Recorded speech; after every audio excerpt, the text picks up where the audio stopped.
pessoal, boa noite. Então, né, vamos dar início a esse último encontro, né, do Seminário sobre os Escritos, esse projeto que iniciamos em 2019, né, com a proposta de fazer uma leitura comentada, né, um seminário nesse sentido, uma leitura comentada dos textos que compõem os escritos de Lacan, né? Então, nós começamos em 2019. Depois, com a pandemia, seguimos boa parte desses seminários de forma online e no pós-pandemia retornamos aí de forma híbrida. E agora, então, em 2023, nós chegamos, então, no último texto que vamos discutir. Então, esse projeto também ele se encerra nesse encontro, né? E para essa noite, então, nós temos a discussão do texto A Ciência e a Verdade, né? Eu aproveito também para agradecer não só a Maiêutica, né, por esse espaço, e todos que estiveram envolvidos com esse projeto, né?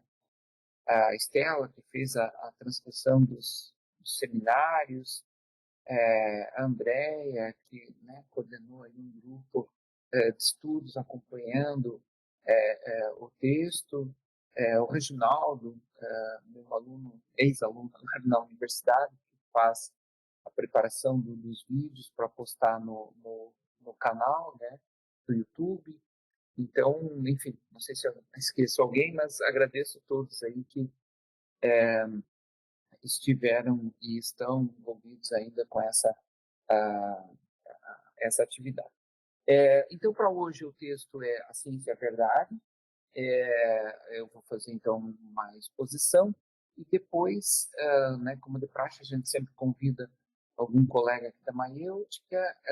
Para hoje, então, nós teremos a Lalesca Bock-Ecker, que vai, após a exposição, né, trazer algum comentário, alguma pergunta, alguma questão, e depois a gente abre para o público, né, para uma discussão, enfim, um debate sobre o texto. Muito bem, vamos então ao texto, né? A Ciência é a Verdade, né? É um texto, então, que Lacan, né, como o próprio nome, o título aponta, ele discute as questões da ciência e da verdade, mais por final do texto discutindo também a questão da magia e da religião, e a psicanálise no meio, como a psicanálise se situa nisso tudo, ou até mesmo como a psicanálise se situa entre a ciência e a verdade, né? Então, esse texto foi uma aula de abertura do seminário de 65-66, que foi realizado na Escola Normal Superior, e depois foi publicado, então, no Cahiers pour l'Analyse, né, em janeiro de 1966. Ele começa o texto, então, dizendo que o status do sujeito em psicanálise é marcado por uma fenda, a espálculo, né, que o psicanalista situa, então, na sua prática. Essa fenda ele reconhece no próprio inconsciente. Essa fenda não é apenas um fato empírico, diz ele, é necessário haver uma redução que constitui seu próprio objeto. A física fundou a ciência moderna de um modo quase absoluto, e a fenda não se explica por essa via. Ou seja, a fenda não está inscrita nessa via da ciência moderna, nessa via da física, né? Diante disso, parece que há uma mudança radical na nossa posição do sujeito, num duplo sentido, de que ela é inaugural e que a ciência reforça cada vez mais. Lacan diz que Alexandre Koyré, né, será o nosso guia, mas ele diz, um autor ainda desconhecido, né? O Koyré, na verdade, é um filósofo de origem russa, radicado em Paris, viveu de 1892 a 1964, e ele tornou-se né, colega do Alexandre Kojève na Escola Prática de Altos Estudos, e o Lacan frequentava o seminário tanto do Koyré como do Kojève, né? E o Kojève, então, o Koyré, ele era um filósofo da ciência e da religião, né? O seu trabalho mais conhecido é Do Mundo Fechado ao Universo Infinito, né? Ele teve uma história interessante, porque ele teve uma tese que foi reprovada por Russell, né? mas depois ele se tornou, em Paris, um importante teórico da filosofia da ciência, né? Então, Lacan expõe um lugar de vocação da ciência e da psicanálise. E isso tem um correlato com o sujeito em um momento essencial que Descartes definiu como cogito. E ele diz, então, que vemos aí o correlato do sujeito da ciência. Ou seja, o sujeito da ciência situado a partir do cogito, né, do cogito cartesiano.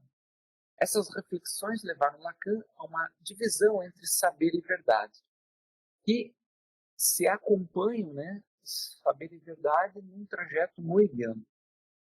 Ele volta a falar da fenda, dizendo que a fenda inaugural é a Spaltung, né, ou seja, a divisão do eu, e que introduz Freud na segunda tópica, mas que o estruturalismo, então, tratou da divisão do sujeito, né, essa divisão que constitui o sujeito, né.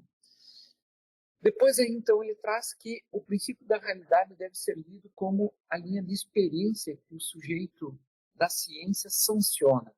Ou seja, o sujeito da ciência se inscreve em um princípio da realidade.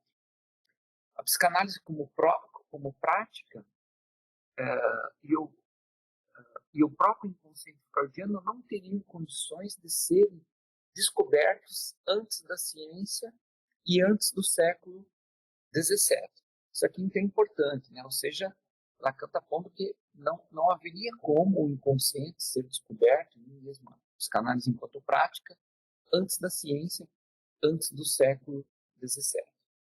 Se o sujeito está no âmbito da diferença, qualquer referência humanista torna-se supérflua. A ciência não é causa da psicanálise, pois houve o fato das histéricas procurarem Freud, e esse pôde escutá-las. Mas a ciência está como condição para isso. Ou seja, é em nome da ciência que as histéricas buscam Freud. Lacan diz que, ao contrário do que se inventa em torno de um rompimento de Freud com o cientificismo de sua época, foi através desse cientificismo que Freud abriu a via para abriu a via que sempre levará o seu nome. Ou seja, o que o Lacan está querendo dizer é que não houve um rompimento efetivamente de Freud com a ciência do seu tempo, né? Mas sim, é através dela que ele tenta escrever psicanálise, né? Essa via freudiana nunca se desvinculou dos ideais desse cientificismo. E que a marca que a psicanálise traz desse cientificismo não é contingente, mas é essencial. Isso eu achei interessante. Quer dizer, a marca do cientificismo na psicanálise não é contingente, mas ela é essencial. É por essa marca que se preserva o seu crédito, apesar dos desvios que houve. Ou seja, a psicanálise não é uma ciência no sentido dessa cientificidade, mas é aí que ela se inscreveu, né? Prova disso é o rompimento, por exemplo, que houve com Jung, na medida em que se vai estudar o sujeito das profundezas, dos arquétipos, né? O quanto Jung se afastou da ciência e se aproximou da mística, né? A psicanálise estabelece uma relação com o saber através desse código, né? Então, Lacan, a partir disso, expõe duas aversões espirituais de Freud. Primeiro, uma primeira versão, a ordem capitalista que impulsiona o agnosticismo político de Freud, e segundo, a ética burguesa pela qual a dignidade de sua vida vem inspirar-nos um respeito que funciona como inibição. Lacan aponta que a obra de Freud instigou em relação ao saber os únicos homens da verdade que nos restam. Então, quer dizer, ele está colocando que a obra de Freud instigou os únicos homens da verdade. Interessante isso, que ele vai colocar o agitador revolucionário, André Breton, o escritor com seu estilo que marca a língua, James Joyce, e o pensador renovador do ser, Martin Heidegger. Dizer que o sujeito da psicanálise é o sujeito da ciência passa por um paradoxo. É por aí que começam algumas confusões. Temos que dizer que, por nossa posição de sujeito, sempre somos responsáveis. Essa é uma passagem muito citada desse texto, né? Por nossa posição de sujeito, sempre somos responsáveis. Uma frase que aparece na minha leitura um pouco solta, ela, né, não se articula com um certo contexto em que me parece que ele está falando. Bom, de todo modo, ele vai dizer que o erro da boa-fé, dentre todos os erros, é o mais imperdoável. A posição do psicanalista exclui a ternura da bela alma, né? Não há ciência do homem, não existem pequenas economias. Não há ciência do homem, diz Lacan, porque o homem da ciência não existe, mas apenas o seu sujeito. Né? Então, aqui também fez lembrar uma passagem do Nietzsche, que Nietzsche diz que toda ciência é humana, porque toda ciência é feita por um homem. E aqui Lacan parece dizer o contrário. Não há ciência do homem, porque o homem da ciência não existe. Existe apenas o seu sujeito. Lacan expressa que é conhecida a sua repugnância à denominação ciências humanas, ou seja, a repugnância de Lacan frente ao termo ciências humanas, pois lhe parece a própria voz da servidão. Minha família também acho que acha isso. Lacan aponta, minha família é de origem, Lacan aponta inclusive que o termo é falso, pois com exceção da psicologia, e aí ele faz referência a um texto do Canguilhem, que não conseguiu alcançar aqui a consideração que ele faz, mas para dizer que a psicologia se depara com o seu fracasso. Né? Bom, Lacan segue numa certa crítica à psicologia aí, e ele pega como exemplo duas teorias, a de Piaget e a de Lévi-Blum, dizendo que suas teorias não são bem de desenvolvimento, mas sim do raciocínio lógico. Ele segue criticando a psicologia como uma psicologização do sujeito. Né? Ou seja, dizendo que essa psicologia do desenvolvimento efetivamente não faz desenvolvimento, não está ali uma teoria que observa a criança, mas sim que faz um certo raciocínio lógico. A linguística é mais sutil, diz ele, pois ela tem que dar conta da diferença entre o enunciado e a enunciação, de um sujeito da fala e não de um sujeito da ciência. Por isso ela vai se centrar na bateria do significante e nos efeitos da significação. Ou seja, como a psicanálise entre essa linguística e a psicologia, para Lacan, aqui ele está, né, balizando a psicanálise mais para a linguística do que para a psicologia, justamente porque a linguística não está preocupada com esse sujeito da ciência, mas sim com o sujeito da fala, situado entre o enunciado e a enunciação.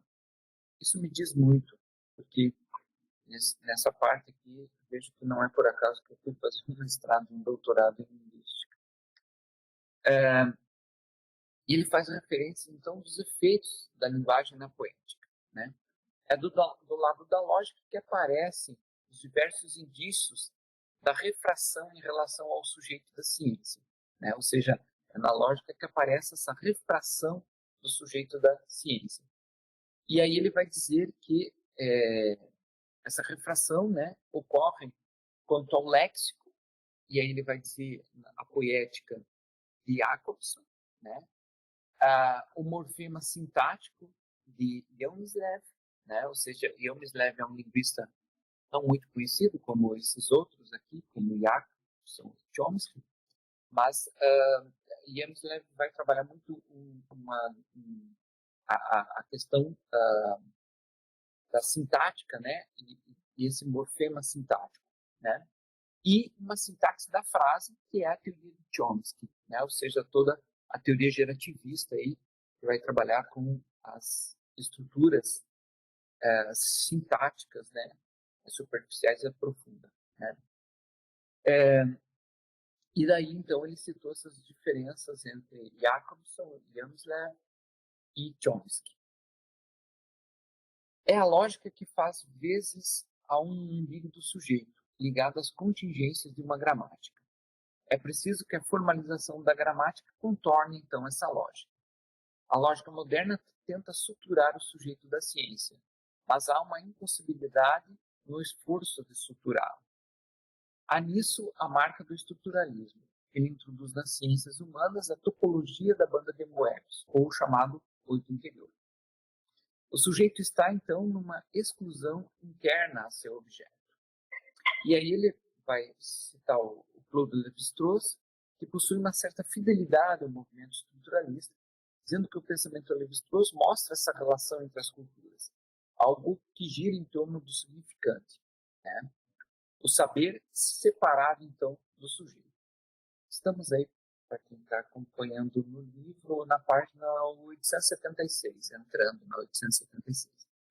Na teoria do Lévi-Strauss, o informante, e aí ele usa o termo usado pelos etnólogos, né, poderia ser o ego. Lacan faz referência, então, aos mitemas de Lévi-Strauss, que tratam de explicar as transformações mitogênicas. Aqui tem um ponto bem interessante, me parece, porque o Lévi-Strauss ele foi pensar na teoria dos mitemas.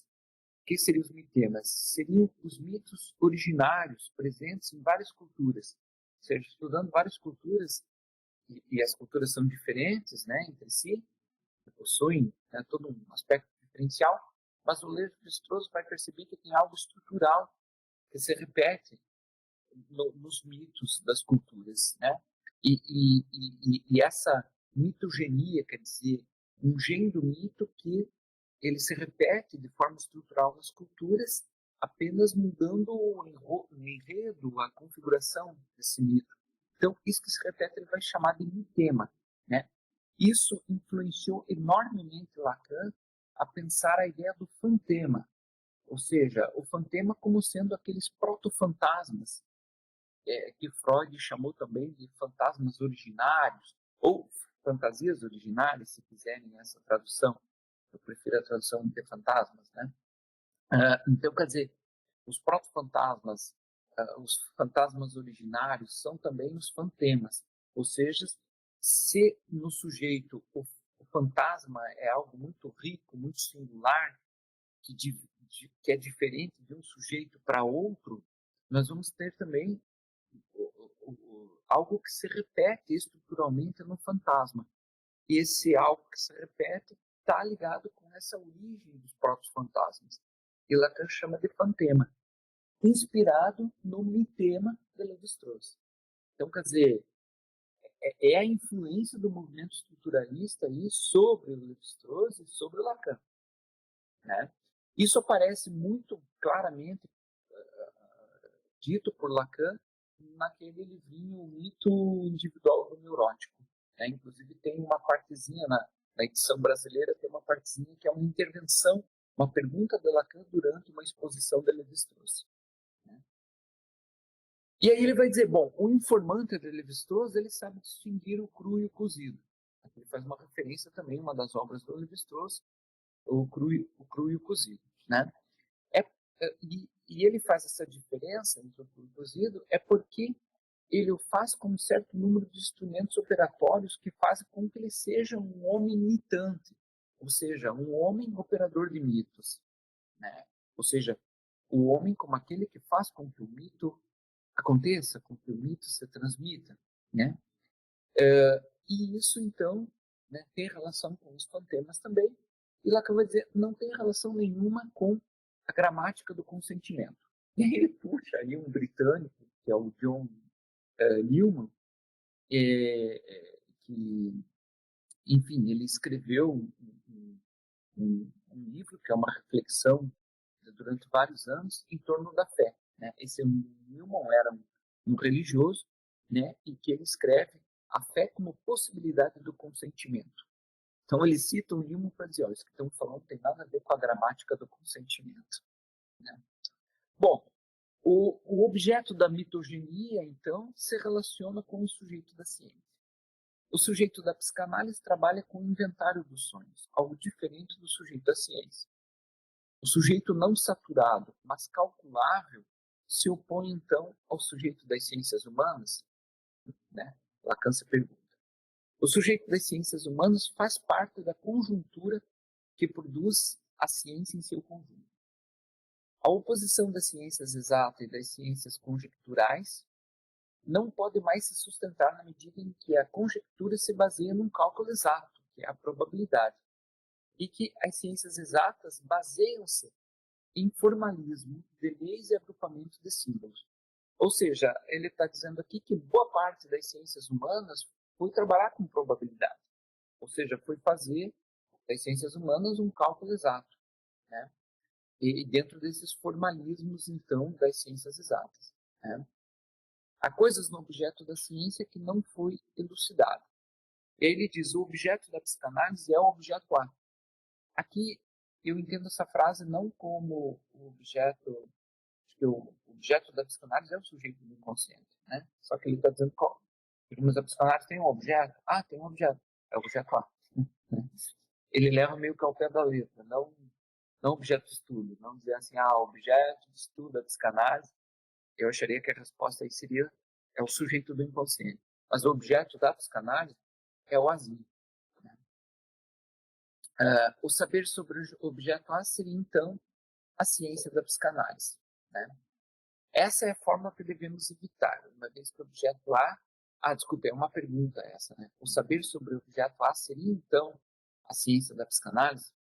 Essa é a fórmula que devemos evitar, uma vez que o objeto A deve ser inserido na divisão do sujeito pela qual se estrutura o campo psicanalítico. Ou seja, o objeto A está naquela fenda que falamos no início. Se a psicanálise é uma ciência e seu campo é científico, sua praxis não implica outro sujeito senão o da ciência. Ou seja, se a psicanálise é uma ciência e seu campo é científico, sua praxis não implica outro sujeito senão o da ciência. E me parece que ele faz os movimentos de hora separar o sujeito da psicanálise do sujeito da ciência, de hora de dizer, olha, a psicanálise é uma ciência. Né? Não quer dizer que ela tenha que estar em todo um discurso científico, né? Mas ela é uma ciência. Eu acho muito interessante como os franceses traduziram a interpretação dos sonhos, né? La science du rêve, né? Que seria uma tradução ao pé da letra, as ciências do sonho, né? A ciência do sonho. Né? Então, ou seja, tem algo da ciência. Né? O Freud era um homem da ciência. Né? Mas a ciência do Freud, claro que era uma ciência diferente da ciência de hoje em dia. Assim como todos os cientistas da época. Né? Esses dias eu vi um documentário que mostrava o percurso do Darwin aqui no Brasil. Darwin andou aqui pela América Latina, Ilhas Galápagos e tal, com um caderninho. Aí ele ia olhando as coisas, observando, tomando nota. Viajou, tomando nota no caderninho, voltou para a Inglaterra e escreveu a origem das espécies. Essa é a ciência que Darwin fez e que revolucionou a ciência biológica, a ciência da vida. Né? Então, esse era o cientista da época de Freud. E esse era o Freud também, com um caderninho, tomando nota do que os pacientes falavam e escrevendo a interpretação dos sonhos, ou tomando nota dos seus próprios sonhos. Então, ele e Darwin, por exemplo, hoje em dia tu pega um cientista da ciência hard, aí, da fisiologia, da biologia, ou das exatas, e nada se aproxima com essa ciência do sonho que o psicanalista faz. Bom, esse objeto A não é tranquilo e não deixa vocês tranquilos. A divisão do sujeito está entre verdade e saber. E Freud nos convida, né, no Wo es wahr soll ich werden, ou seja, que Lacan traduz mais uma vez aqui no seminário, para fechar aqui nos escritos, né, lá onde isso estava, lá como sujeito, devo eu advir. Né? De que modo, então, se inscreve aí o sujeito entre verdade e saber? Isso tudo está acompanhado, diz ele, do cogito ergo sum, né? Do penso logo sou. O cogito ergo, ou seja, penso logo, é apoiado por uma causa. Né? Tipo, penso, logo, esse ergo, né, logo é uma causa. Já o soll ich werden, né, é um dever. Devo eu ali advir. Devo eu, enquanto sujeito, ali advir. Não sou, portanto, a causa de mim mesmo. Né? Não posso ser eu a causa de mim mesmo. Né? Senão a gente estaria que nem o Barão de Munchausen, né? que tentou tirar, né, digamos, se salvar da areia movediça puxando seus próprios cabelos, né? Ou seja, estava afundando na areia movediça, puxa os cabelos e tenta se salvar. Ou seja, o sujeito não pode ser causa de si mesmo. Então, esse cogito ergo sum, né? Penso, logo sou, né? Eu sou a causa de mim mesmo, porque eu penso e eu sou, né? Essa causa de si espinosista, diz Lacan, pode ser entendida como Deus. Ele é outra coisa. A coisa e Deus a coisa e o Deus em destaque, desculpe, a coisa é o Deus em destaque. E nem por isso é o Deus do panteísmo, né? Há uma decadência do ergo, e o ego é solidário a Deus, né? Há um Deus enganador que garante as verdades eternas porque foi ele que as criou. Então, Deus sim estaria nessa posição de causa de si mesmo, porque o Deus que garante as verdades eternas, ele garante isso porque foi ele mesmo que as criou. Então, ele é o princípio, o início, o fim, ele é a verdade e a vida, né? Esse Deus totalizante. E Lacan está dizendo aqui, olha, isso de ser causa de si mesmo é o que o eu tenta fazer. O eu, do ponto de vista imaginário, ele tenta se colocar causa de si mesmo, né? E é interessante também a palavra Deus na nossa língua, né? Ela tem ali um eu, né? Ou eus, né? No Deus está cheio de eus, né? Compreendeu o jogo de palavras, né? No Deus está cheio de Deus. Por quê? Porque o eu se sente um Deus. Esse euzinho que todos nós temos aqui, o euzão, né? Nós nos sentimos, então, Deus. Ego e Deus são o mesmo proferido de maneira contundente pelo contemporâneo de Descartes. E aqui ele cita um autor contemporâneo de Descartes, que é o Agilus Silesius, que viveu de 1624 a 1677, foi um religioso protestante convertido ao catolicismo e que estudava e pregava o misticismo. E ele fazia isso na forma de dístico, né? Que são poemas constituídos de 2 versos. Então, ele está dizendo que esse ego e Deus, né, são o mesmo proferido por esse Ângelus Silesius, né, que é alguém contemporâneo a Descartes. Ou seja, um místico lunático, colocando o eu na mesma categoria de Deus.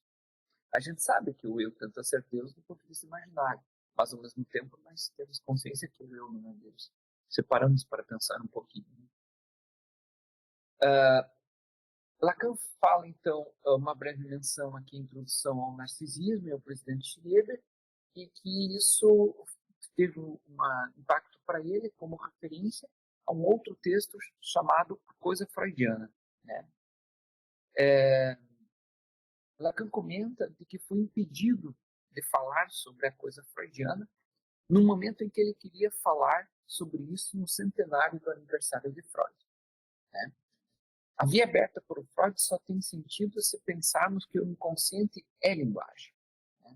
Aqui uma afirmação interessante, porque sempre vemos isso que ele diz em outros momentos, que o inconsciente é estruturado como uma linguagem. E aqui ele está dizendo que o inconsciente é linguagem. O gesto de interrupção que ele sofreu, né, de não poder falar nesse evento comemorativo ao cinquentenário do aniversário de Freud, ele comparou com o de São Juste. O São Juste foi um revolucionário que foi o voto de Minerva na Revolução Francesa para que a cabeça do rei fosse cortada, né? E aí ele traz uma frase extremamente citada também, que é não é nenhuma frase, é um aforismo, né? Eu, a verdade, falo. Então, eu, vírgula, a verdade, vírgula, falo. E segue a referência, então, nesse texto, A Coisa Freudiana, no texto 56, publicado na revista Evolução Psiquiátrica. Bom, aí ele diz que ele passou ali 10 anos comendo raçãozinha narcísica e tal. Acho que ele está se referindo ao tempo que ele passou na IPA. E ele chegou a escutar de alguém na época que disse, mas escrever um texto, a coisa freudiana, a coisa não é uma palavra bonita, nem em português, nem em francês, né? Ele diz, não se trata de coisificar, pois fiar-se em quem? Né? Aqui ele faz um jogo de palavras, porque em francês seria não se trata de coisifier, se fier aqui. Né? Ou seja, não se trata de coisificar, mas se fiar a quem? Ou seja, a quem podemos nos fiar, nos fidelizar, nos confiar. Né? As pessoas não se veem como são, e menos ainda ao se abordarem em máscaras filosóficas. E aí, uma crítica que veio do Daniel Lagache foi: por que ele não diz o verdadeiro sobre o verdadeiro? Daniel Lagache se referindo a Lacan. Por que ele não diz o verdadeiro sobre o verdadeiro? O quanto eram vãos os apólogos, diz Lacan, né? Os apólogos são essas historietas com um fim moralizante, como as fábulas de Esopo, e sua presupopeia, né? Ou seja, essa narrativa que ele faz. Então, é a reação dele frente a isso que o Daniel Lagache diz. Tudo que há para dizer da verdade, a única verdade possível, é que não existe metalinguagem. Ou seja, não existe nenhuma linguagem que pode dizer o verdadeiro sobre o verdadeiro.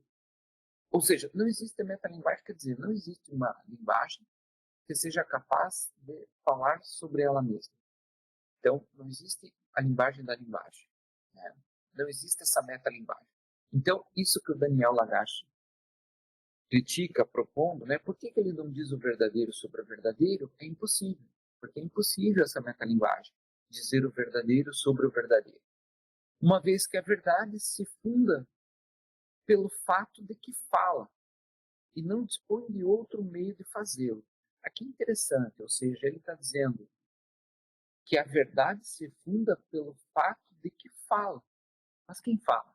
A verdade fala. Né?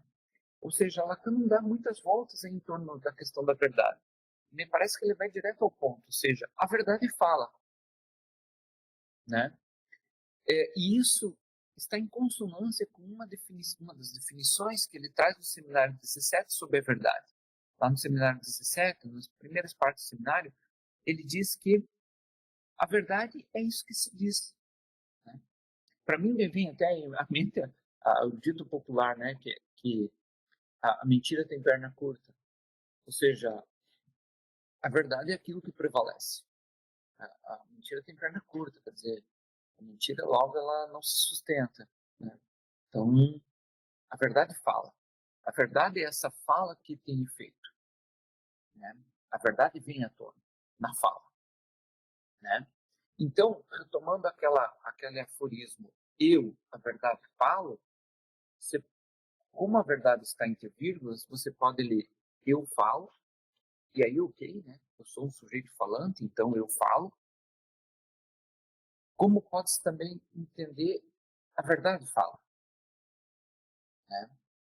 Não pode se, eu acho que nesse aforismo não pode se entender eu falo a verdade. Isso seria meio Jesus Cristo, assim, né? Eu sou a verdade e a vida. Né? Não, não é eu falo a verdade. Eu, a verdade, falo. Então, eu falo ou a verdade fala. Né?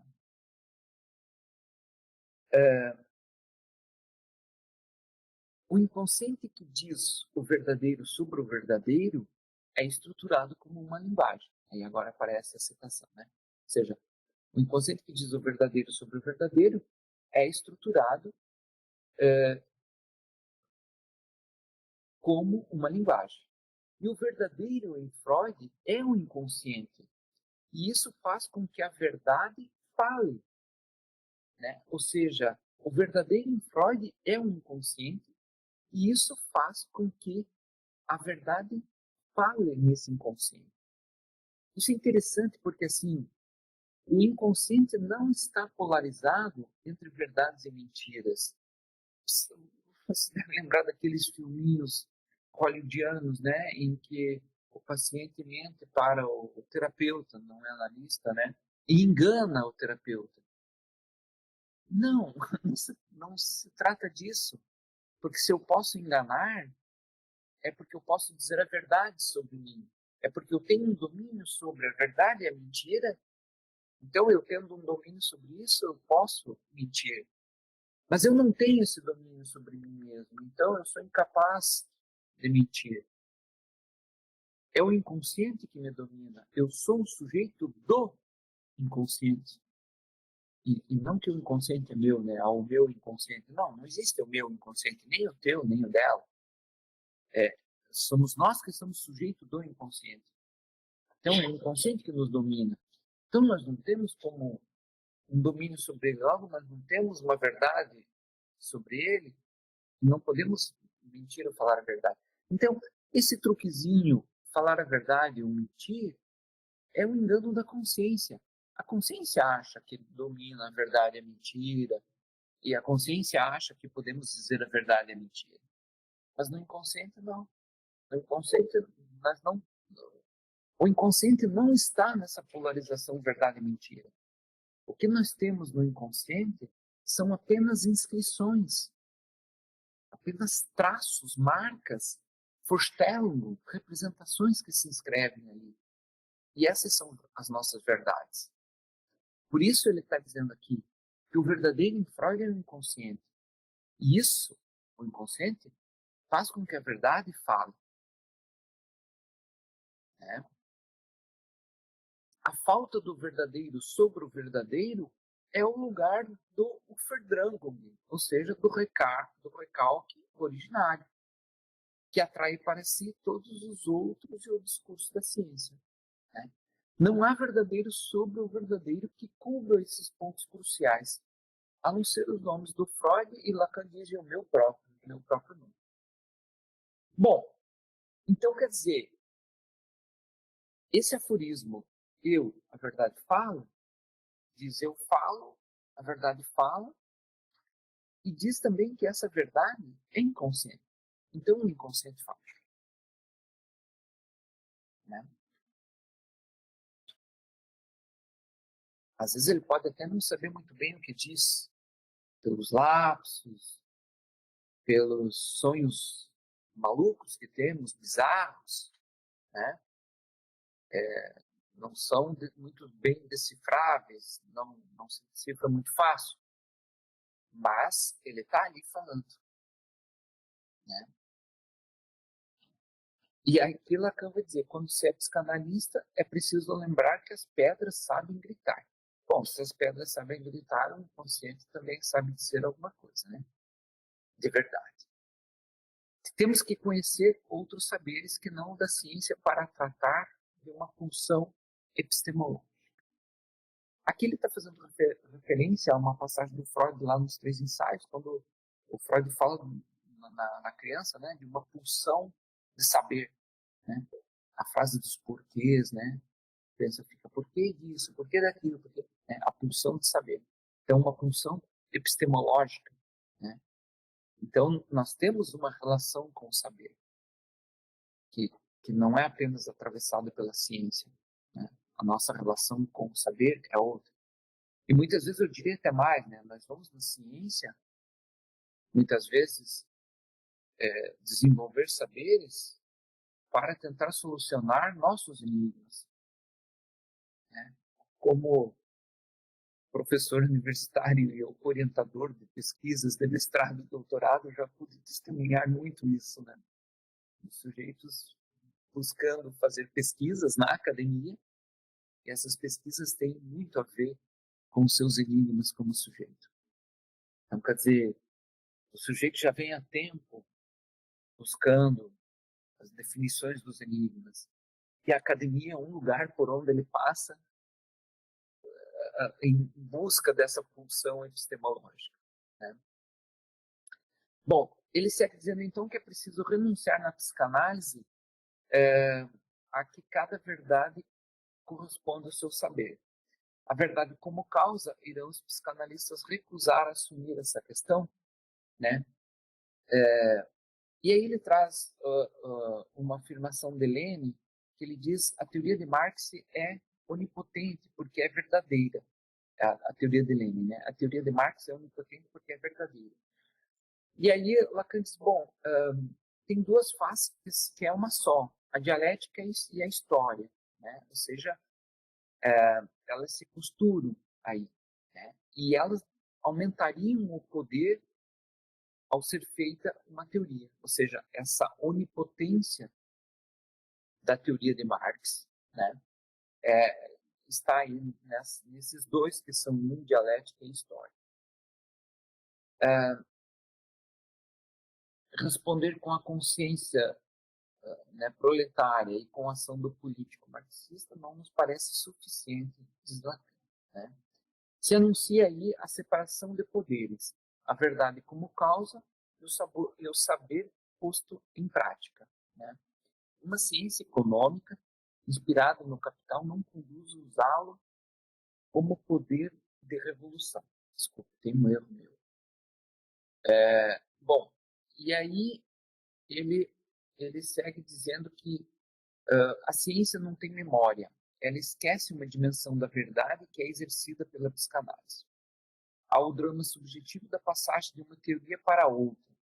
É o drama do cientista, pois o cientista vive um drama particular com sua teoria. Isso também com a psicanálise. Aqui que me parece isso, né? O cientista vive um drama particular com a sua teoria.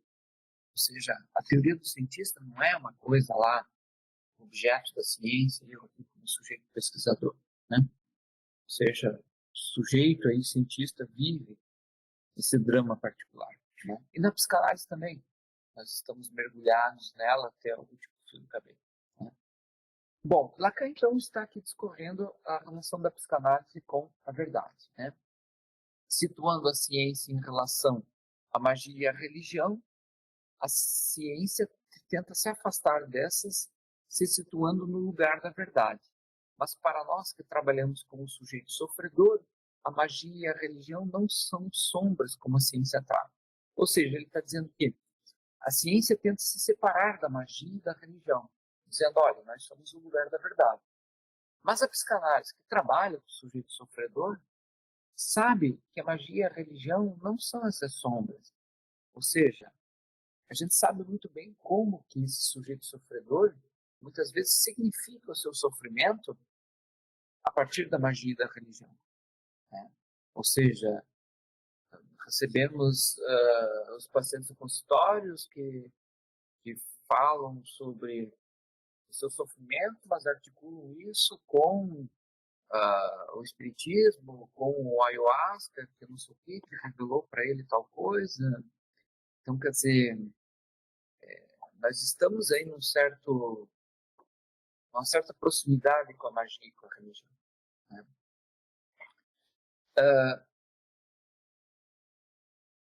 Lacan cita um autor aqui, mas ele mesmo não cita quem é, que ele diz: a verdade da dor é a própria dor. As palavras desse autor, né? Uma equivalência ou correlação dessa frase é: a verdade do sofrimento neurótico é ter a verdade como causa. Ou seja, esse autor, que ele não diz o nome, a verdade da dor é a própria dor. E Lacan coloca uma pergunta: a verdade do sofrimento neurótico é ter a verdade como causa? Na magia, o significante na natureza é invocado pelo significante do encantamento. E é metaforicamente mobilizado. Na magia, há uma eficácia simbólica, e é o que o Levi-Strauss trabalha, né? É uma redução que negligencia o sujeito, pois é o xamã que desenvolve toda a cena. Aqui, o Lacan está fazendo referência a um outro texto do Levi-Strauss, que se chama Eficácia Simbólica. É um texto que Levi-Strauss descreve um parto difícil, né, numa tribo, né, indígena, uma etnia, para dizer melhor, e o Levi-Strauss ele descreve, né, a intervenção do xamã nesse parto, né, e depois, ao final, mais ao final do texto, ele faz uma comparação entre a cura xamânica e a cura psicanalítica, né? Dizendo que no xamã tem uma intervenção do xamã, enquanto que o xamã fala, né? E o sujeito apenas recebe essa intervenção do xamã. Na psicanálise, ao contrário, o analisante fala e o analista escuta. Mas em ambos, o Levi-Strauss situa como sendo uma eficácia simbólica.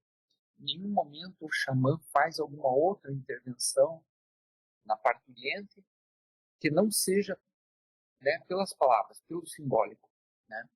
Então, Lacan está chamando a atenção de que na magia o efeito é pelo significante, algo parecido com o da psicanálise, nessa correlação que o próprio Levi-Strauss já tinha feito, né?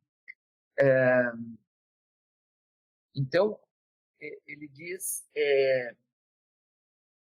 esse modo de coincidência que é vedado na ciência. Ou seja, a ciência se afasta dessa magia e da religião. É sob a forma de significante que algo é mobilizado na natureza. Quer dizer, o trovão, a chuva, os meteoros, os milagres, né? Digamos, tudo isso para os povos originários, né? Isso é mobilizado através dos significantes. Tudo é ordenado na relação antinômica em que se estrutura a linguagem. A demanda deve ser interrogada para ver se tem algo em relação ao desejo. A magia é a verdade como causa, sob seu aspecto de causa eficiente. Aqui é interessante que ele está entrando na ideia da verdade como causa. E toda vez que ele traz aqui a questão da causa, ele está fazendo uma referência às 4 causas aristotélicas. A causa formal, a causa material, a causa eficiente e a causa final, né?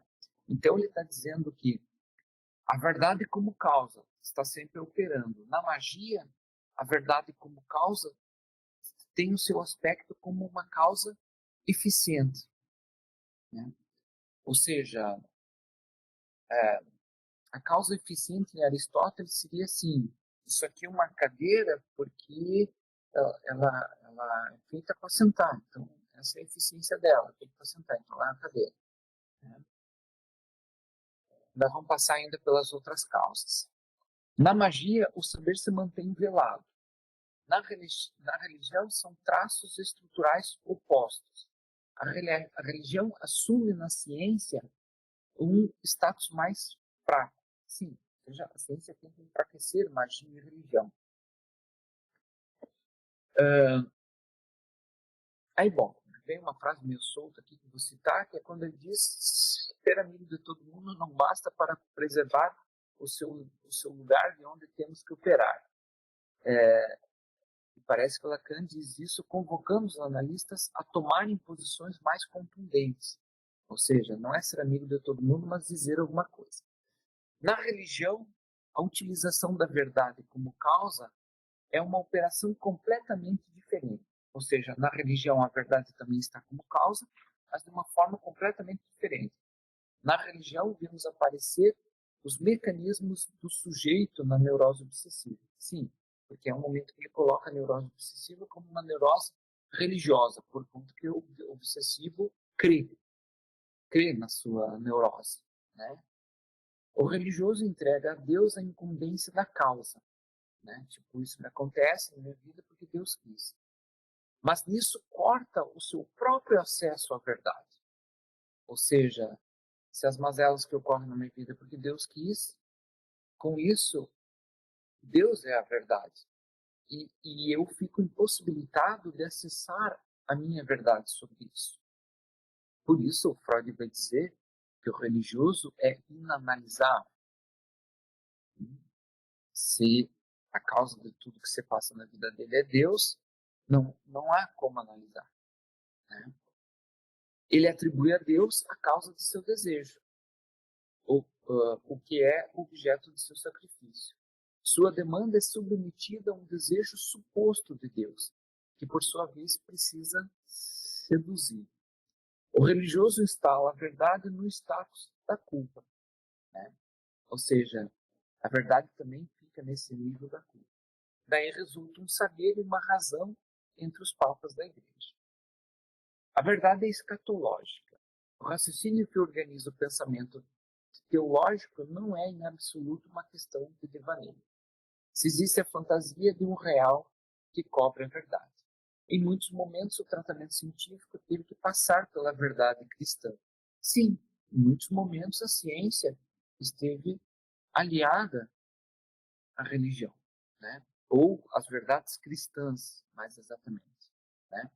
O poder eclesiástico combina com um certo desencorajamento do pensamento. E é por isso também que esses autores medievais que eu estava citando ali anteriormente são todos religiosos, né?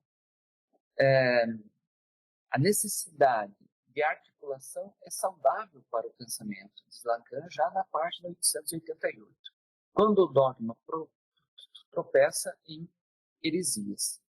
Lacan faz referência à obra De Trinitate, né? As três pessoas representadas numa identidade de forma são angustiantes, né? Há uma imaginação da relação humana que não ultrapassa a dualidade. É sobre uma tradução judaica que se monta a narrativa. E Lacan não se conforma em ter que renunciar ao estudo da Bíblia em função do nome do pai.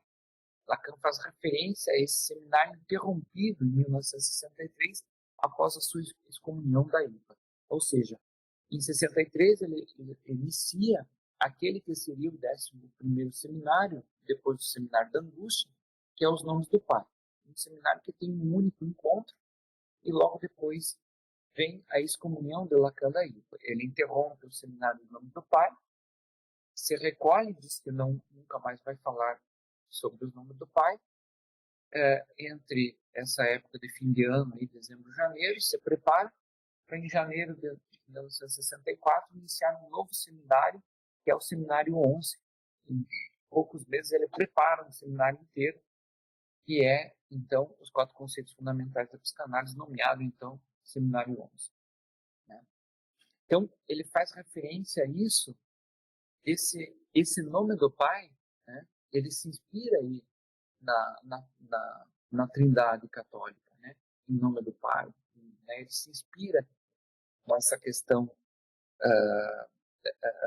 assim como o nome Romeu também, né, o nome de 3, né, tem uma trindade aí, né.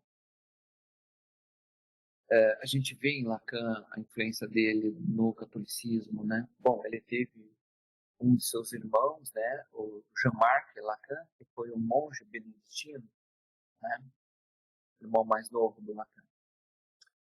Bom, na página 889, então, ele diz que isso fazer muito pouco o caso do sujeito à ciência acreditar na doutrina da transcendência da matéria. O ecumenismo não parece ter chance, a não ser entre os pobres do espírito. Quanto à ciência, a verdade está como causa. A verdade como causa, ela, a ciência, não quer saber nada. Ou seja, num primeiro momento ele diz, quanto à ciência, a verdade está como causa. Mas a verdade como causa, a ciência não quer saber nada.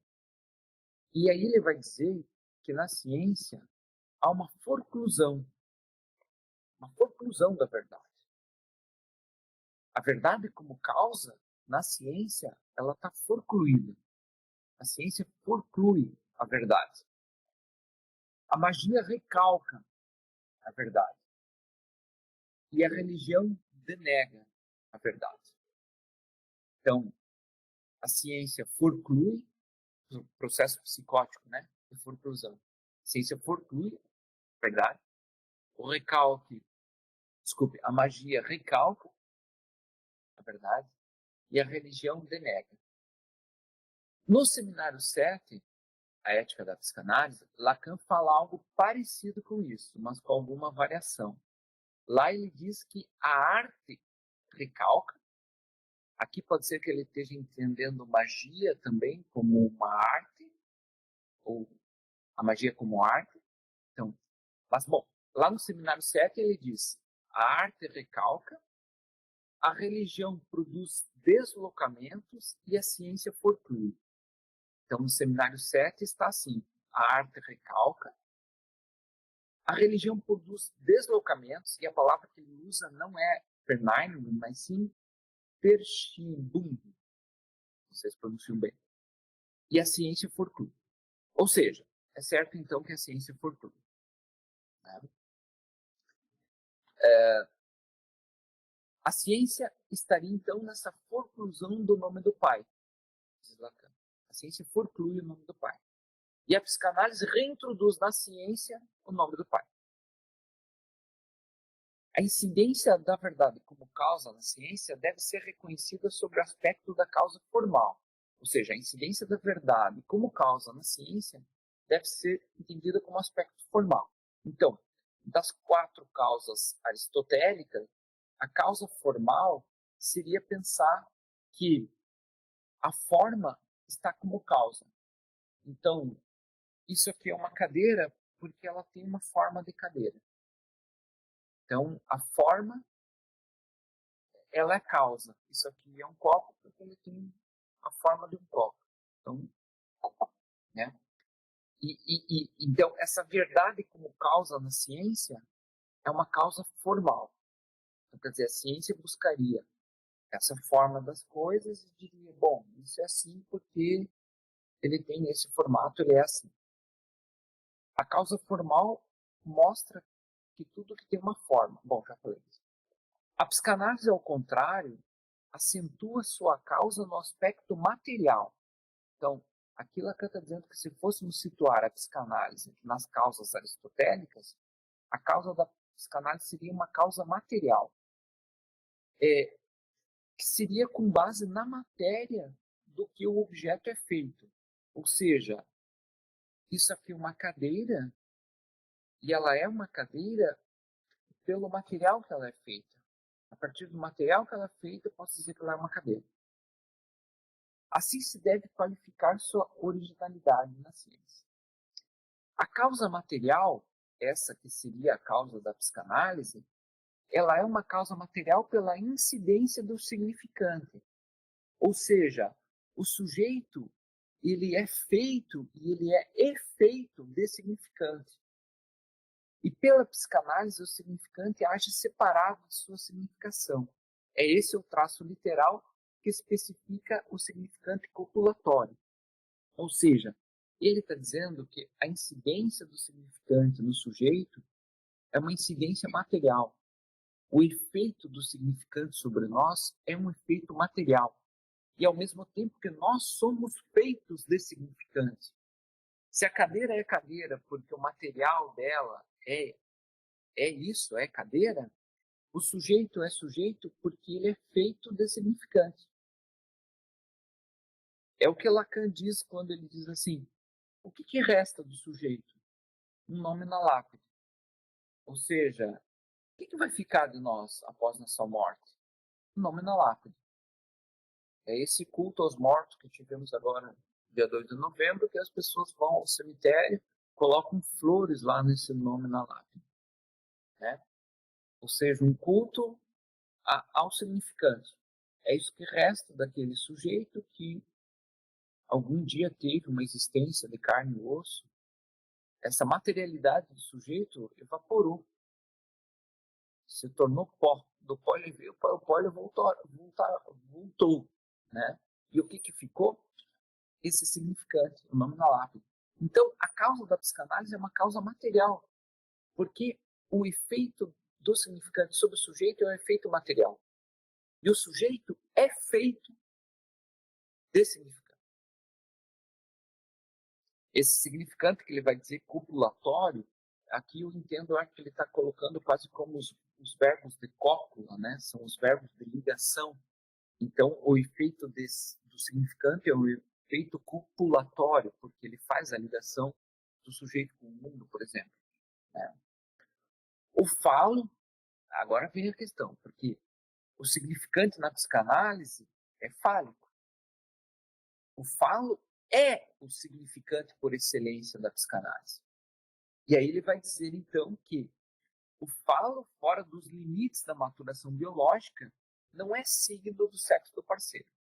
Lacan lembra a diferenciação entre significante e signo. Significante é aquilo que representa o sujeito para outro significante, e signo é aquilo que representa algo para alguém. A psicanálise tem uma história diferente do desenvolvimento. Não se pode reduzi-la a isso. A história só se desenrola como um contratempo do desenvolvimento. Em suma, ele resume, temos o sujeito do significante, veiculado pelo significante, em sua relação com o outro significante. Ou seja, o sujeito é feito significante, que esse significante que o representa para um outro significante, ou seja, está em articulação, está em relação. E ele deve ser distinguido do indivíduo, do individualismo, do indivíduo biológico e ou psicológico. Essa é a função que confiro à linguagem na teoria, diz Lacan. É compatível com o materialismo histórico, que deixa aí um vazio. Talvez a teoria do objeto A também encontre aí o seu lugar. A teoria do objeto A é necessária para uma integração com o sujeito, em que a verdade está como causa. O objeto A também está como causa, assim como a verdade. Em relação com a causa, essa que está na física, né, de Aristóteles, Lacan explora isso das causas de Aristóteles, também do Seminário 11. É interessante também, né, porque assim, esse texto aqui é de 65, 66. Foi publicado em janeiro de 66. Lacan começa o Seminário 11 ali em 64. No Seminário 11, ele vai tratar dessas causas aristotélicas, né? Inclusive para chegar à causa acidental, que é a psique, né? Depois ele vai trabalhar lá com a psique e automaton, né? Então, e aqui, ou seja, a gente viu em vários momentos dos escritos, né, uma certa relação com o seminário que ele estava dando na época. Então, ele estava dando um seminário e escrevendo um texto dos escritos. E às vezes essas duas coisas se comunicam. A física de Aristóteles tem uma originalidade que preserva o sabor e a sapiência. Achei interessante ele dizer disso de Aristóteles, né? Que tem uma originalidade que preserva o sabor e a sapiência, porque o Barthes fala da origem da palavra saber, que tem relação com o sabor, né? Então, Barthes fala dessa ligação do saber e do sabor, né?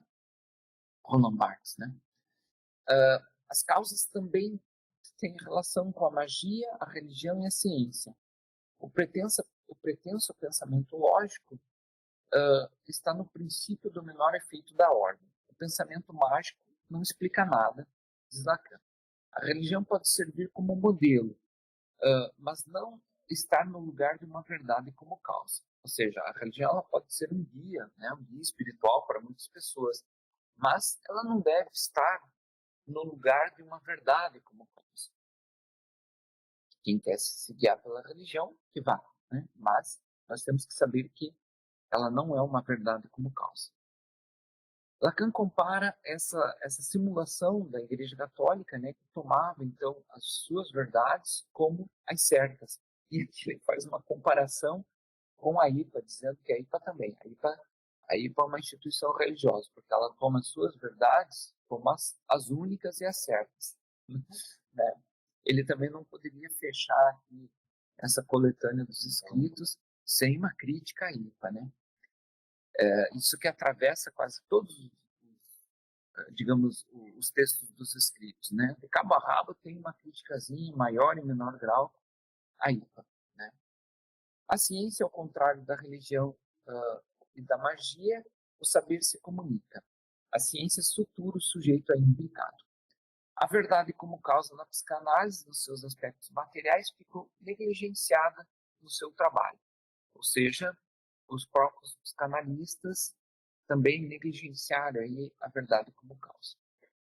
Bom, na última página aqui do texto, na 892, ele vai dizer: voltarei ao ponto de início, a divisão do sujeito. Esse é um nó. Freud desata esse nó. Então, quer dizer, A divisão do sujeito, a fenda, isso tudo é um nó. Freud desata esse nó na falta de pênis da mãe, em que se revela a natureza do falo. Ou seja, desatar esse nó tem a ver com o falo. O sujeito divide-se aí, abrindo um abismo, frente ao qual ele se protege com uma fobia e, junto com isso, mantém o fetiche de forma deslocada. Ou seja, diante do abismo da falta de pênis da mãe, ou ele cria uma fobia, ou seja, o temor dessa castração, ou ele cria um fetiche, do tipo, não, há um pênis ali na mãe. Né? Ao final do seminário 4, nós vamos ver também essa discussão entre o objeto fóbico e o objeto fetiche. Nos últimos capítulos ali do seminário 4, tem uma discussão bem interessante sobre uma certa diferenciação de como o objeto funciona na fobia e como o objeto funciona no fetiche, né? Ou seja, na neurose e na perversão. Mas o fato é que em ambos há uma significação. Né? O objeto fóbico recebe uma significação, sem ser um fetiche, e o fetiche também recebe uma significação. Né? O nada de pênis se transforma em um nada de saber, né? Que é, então, a não hesitação da neurose. A eficácia do sujeito, diz Lacan, está nesse gnomo. Achei bárbaro isso, né? Ele chamar o falo de um gnomo. Né? A eficácia do sujeito está nesse gnomo, que ele erige para apontar o ponto da verdade. O falo colocado como verdade. Sim, porque veja bem, a verdade do sujeito está no significante. Esse significante que é o que resta. Só que o significante é fálico. O falo é o significante por natureza. Então, o falo é a verdade do sujeito. Por quê? Porque ele faz esse duplo. O falo, ele é a falta, e ele é esse significante que vem no lugar da falta. Seja na fobia, seja no fetiche, seja onde for. Então, o falo é a própria castração, a própria falta, e também aquilo que vem no lugar disso, dessa falta. Então, o falo, esse pequeno gnomo, né, está no lugar da verdade. Né? Por isso mesmo, eu, a verdade, falo. E na nossa língua, isso tem aí um falo. Né? Se não me engano, tem um outro momento do seminário que ele chama atenção nesse aforismo. Isso eu não falo com muita certeza, tá? Isso teria que dar uma pesquisada melhor. Mas, se não me engano, tem em algum momento de algum seminário que ele faz a referência à língua portuguesa em relação a isso, né, que o falo, de falar na língua portuguesa é o falo, né? É o falos, né? Então, eu a verdade falo, quer dizer também que a verdade está no falo. O falo é a verdade. Não como essa potência tributária do patriarcado, não, não, por favor, nada disso. O falo é a verdade porque ele é o significante que vem no lugar da falta. Ele também é, às vezes, a própria falta. Então, se quer saber a sua verdade, a verdade está no falo. Justamente esse elemento que ninguém detém. Esse gnomo que todo mundo busca e ninguém detém. Ninguém encontra esse gnomo. Eu acho interessante ele chamar isso de gnomo, porque o gnomo não existe.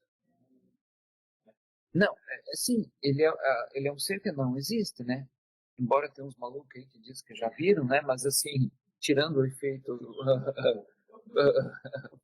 digamos, farmacológico disso, né? O gnomo não existe. Então, o gnomo é um elemento da linguagem. Né? Esse é até um exemplo que eu uso às vezes nas minhas aulas, né, dizendo assim, a linguagem ela não representa o mundo, ela cria o mundo. Ela cria Deus, que não existe também na realidade, né? Nós podemos falar de gnomos, dar uma aula sobre gnomos, e esses seres não existem na realidade. Então, a linguagem não representa, não reproduz uma dada realidade factual. Ela cria realidades, né? Então, esse eu, a verdade, falo, mostra também como o falo está, como essa, esse, o lugar da verdade como causa, né? O falo não é o falo não é nada demais que esse ponto de falta que ele indica no sujeito. Estou falando literalmente aqui, página 892. O falo não é nada demais que esse ponto de falta que ele indica no sujeito. Então, o falo não é potência, protuberância, pênis, patriarcado. O falo não é nada mais que essa falta que ele indica no sujeito. Esse índex é o caminho por onde queremos ir. Esse caminho por onde vocês regulam descer nessa falta suscitados como psicanalistas. 1º de dezembro de 65. E nós aqui, 30 de novembro de 2023. Muito bem, gente. Obrigado por acompanharem até esse momento aqui. Obrigado para quem acompanha também pelo online. Então, agora a gente passa para a segunda parte do nosso espaço aqui. Eu convido, então, Lalesca Bock-Egger para sentar aqui do meu lado, nessa cadeira aqui que já foi usada como exemplo. Lalesca, então, é psicanalista em formação, adjunto aqui na Eútica, e eu já de antemão agradeço a Lalesca por aceitar esse convite de estar aqui. Então, ela vai expor, né, suas questões, perguntas, enfim, as suas considerações aqui nesse momento. Então, se situou aí. Eu passo a palavra. Então, boa noite a todos, mesmo que poucos, muito presente, né, estar aqui. Agradeço a ideia, agradeço o Maurício pelo convite. Já é difícil falar aqui, naturalmente, né, e aí falar sobre um texto que eu já achei difícil. Então, mas vamos lá. Eu fiz algumas considerações aqui, que foi mais ou menos como eu entendi o texto, que muitas coisas aqui já não penso que é assim, te ouvindo, Maurício. Tive outra perspectiva, mas não conseguiria falar sobre. Então, eu vou trazer o que eu trouxe mesmo aqui no texto, para a gente poder iniciar um debate, né? Então, eu iniciei já pensando o quanto ele conversa com outras áreas, né?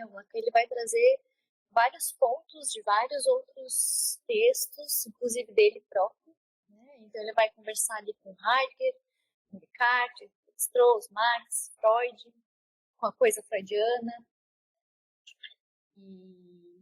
E aí eu acho que é bem interessante a gente pontuar isso, porque me parece que se a gente não tem um pouco de conhecimento nessas áreas ou desses textos, fica um pouco mais difícil a compreensão, né, do que ele vem propondo, né?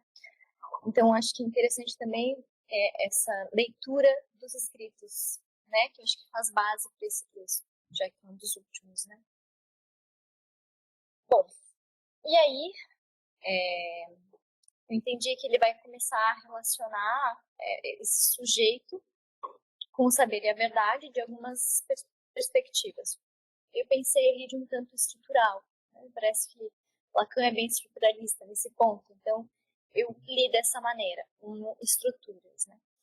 Então ele vai colocar ali da magia, da ciência, da análise, né? Psicanalista, no caso, da religião, enfim.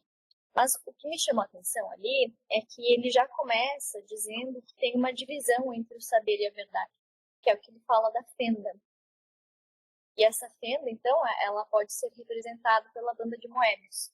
E aí eu fiquei pensando como seria representada essa fenda na banda de Moebius.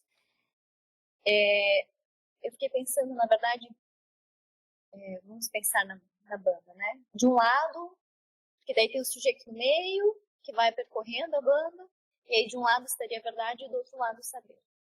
E aí então ali estaria a fenda. Não sei se seria por aí, né? Mas tentei me situar dessa maneira. Deixa eu ver o que mais. Então, o sujeito então estaria dividido entre a verdade e o saber. E aí eu fiquei me questionando se esse sujeito, porque ele fala muito no texto sobre o sujeito da ciência. E aí o que eu entendi é que ele vai dizer que o sujeito da ciência, ele é trabalhado tanto por as outras esferas ali, como a religião, a magia, mas também pelo psicanalista. É o mesmo sujeito, mas é escutado de forma diferente, pelo que eu entendi. Então, ele fala ali da relação da ciência com Freud, né? Muito bem explicado por Maurício, nem vou entrar nessa parte. E aí o que eu fiquei pensando, né, entre ele, então ele traz que a fórmula cartesiana da ciência, então essa lógica de tentar estruturar, de fazer um curamento entre o saber e a verdade, mas que aí tem essa fenda, algo que vai restar entre esses dois, né, e aí que eu fiquei com essa dúvida se seria então o objeto A. Bom, mas aí a ciência ela tenta colocar o sujeito como ser, o objeto A estaria na fenda. Sim. Né? Ou seja, a ciência então ela vai colocar o sujeito como ser, mas que tem algo ali que sobra e que já não há como verdade o saber como, então a ciência ela tenta colocar a verdade e o saber como uma coisa só. E aí o Lacan vem desconstruindo então esse discurso positivista da ciência, em que ela coloca esse verdade e saber sendo a mesma coisa. E aí ele insiste para os psicanalistas que eles precisam evitar colocar o objeto A como objeto da psicanálise. E aí eu fiquei pensando que se colocarmos então o objeto A como objeto da psicanálise, a gente cairia em um saber. Um saber, né, como o psicanalista colocando um saber no que ele escuta do analisando. Então, colocando sentido. E aí ele trabalha, eu fiquei pensando, o psicanalista trabalha então com o objeto A, mas ele não pode escutar como saber. Ele vai escutar então o resto, essa fenda. Né? E aí eu trouxe ali uma citação ali do Lacan. O objeto A precisa ser inserido na divisão do sujeito pela qual se estrutura. E aí eu já fiquei em dúvida, né? Então a fenda não é o objeto A, ela é inserida nessa divisão. Aí pensei nessa ideia ali do penso, logo sou, né? Penso, logo existo, do Descartes, que justamente está vinculado com a linguagem, né? Então, se penso, passa pelo pensamento, passa pela linguagem. Então, se para Descartes eu sou a causa de mim mesmo, para a religião a causa seria o Deus. Então, o Deus como causa de si mesmo. Né? Então, o eu se coloca como causa de si mesmo. E em ambos os casos, eu imaginei que tem acesso a essa fenda, essa divisão. E aí, como se o eu houvesse um saber. Então, eu porto esse saber de que eu existo. E aí, o eu como criador de verdades. Só que aí, nesse sentido, ele livraria Deus, né? Como na ciência, ele livraria Deus, mas tendo eu como criador. E aí, Freud vai dizer que é outra coisa, né? Que é onde estava o isso, o eu deve advir. E daí não é o eu que é o criador da verdade, mas uma forma de deslocar o eu como criador da verdade para o isso, situando isso onde estava o sujeito. Se foi por aí.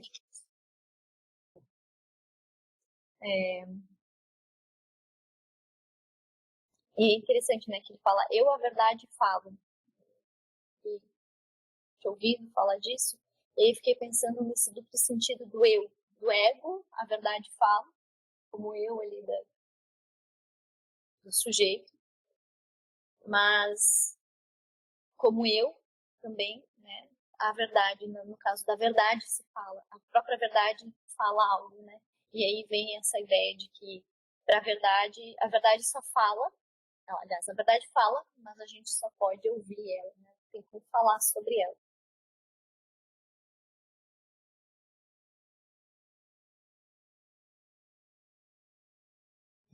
eu fiquei pensando que essa verdade como identificador do sujeito, né? E que não tem como identificar essa verdade no sujeito, mas que ele se apropria muitas vezes como significante. Né? E por isso que não se tem como fazer uma ciência humana, né? Então ele vai falar do homem da ciência, porque a gente não tem acesso a essa verdade. E aí eu fiquei com essa questão de que a fenda, então, se aproximaria do recalque originário, ou seria um produto do recalque originário, né? Enfim.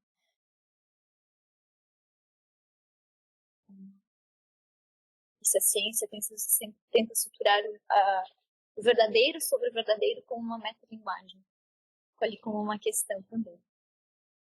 Então, como a gente não tem acesso a essa verdade, o analista escuta, então, o resto dessa fenda. Se o saber onde a verdade for suposto pelo analista, né? Então, se esse analista faria essa suposição, então a gente estaria na psicologia do ego. E aí, fiquei pensando, né, nessa questão estrutural, né? Assim, falando sobre como situei o texto aí, e então de como essas estruturas se relacionariam com a verdade. Então, o xamã, ele teria essa estrutura que a ciência tentou fazer, mas que a verdade é encarnada nesse xamã. Assim. Ele vai utilizar desse significante como a verdade que se encarna. Mas ainda assim ele se dissimula com o saber. Então ele meio que está iludido, assim, de que porta essa verdade. Então a verdade como causa encarnada, mas ainda assim não tem alguma coisa aí que eu não entendi muito bem com o saber. E já na religião, a verdade, então, ela está ali como causa, mas ela aparece pelo Deus. Então Deus sendo a causa dessa verdade. Então, o religioso oferece a Deus a causa da verdade para poder cortar esse acesso da verdade de si próprio. Né? Então, ele sente culpa e ainda desconfia do saber para se afastar. Cada vez me parece que é uma tentativa de se afastar cada vez mais dessa verdade, né? E pôr ela em algum outro lugar. Já o cientista tenta equiparar a verdade e saber, e a ciência não quer saber nada da verdade como causa, já que ela forclui, né, o nome do pai, e toma a verdade como saber. E aí eu fiz um resumo aqui para tentar entender que, então, o xamã, né, no caso a magia, o xamã encarnaria essa verdade que eu coloquei ali como significante a magia e vai dizer que sabe. Mas aí eu fiquei pensando no saber velado e fiquei confusa. O religioso instaura a verdade em outro lugar, como em Deus, portanto, o próprio acesso à verdade, desconfiando do saber. A ciência, então, tenta colar o significante e significação, tentando estruturar a verdade e o saber. E o psicanalista, então, escutaria a divisão do saber e da verdade, o significante que representaria o sujeito para outro significante, e que ele vai tentar, foi uma percepção minha, que ele vai tentar cortar o significante da significação. E aí eu fiquei indo um pouco mais além, que lendo o texto eu fiquei pensando nos quatro discursos. Eu sei que é mais adiante, né?